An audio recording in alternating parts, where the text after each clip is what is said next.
السلام علیکم، میں ہوں حسن اور آپ دیکھ رہے ہیں انفارمیٹیو ٹی وی۔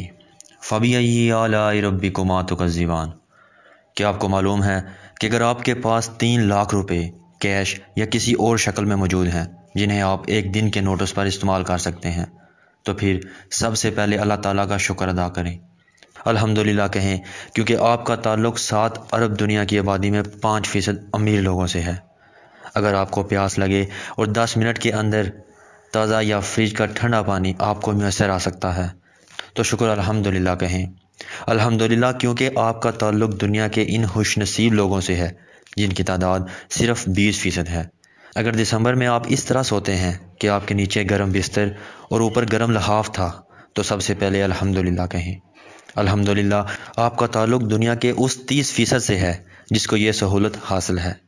اگر آپ صبح صبح اٹھ کر باتھ روم جاتے ہیں اور شاور کھولتے ہیں اور گرم پانی آپ کے جسم پر گرتا ہے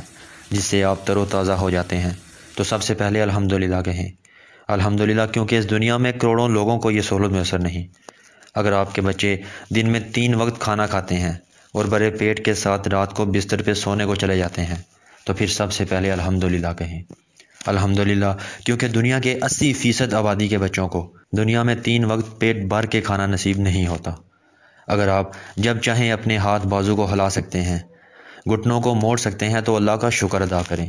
کیونکہ دنیا کے 40% آبادی ان میں سے کوئی کام بغیر تکلیف کے نہیں کر سکتی۔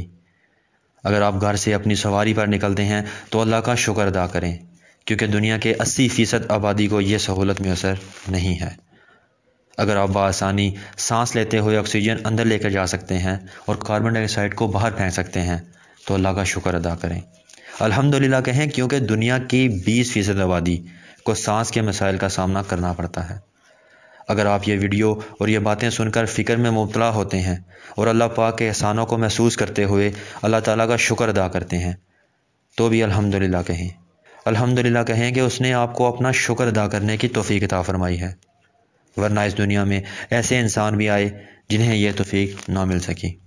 اللہ کا شکر ادا کریں تب تک جب تک آپ کے جسم میں آخری سانس تک موجود ہو،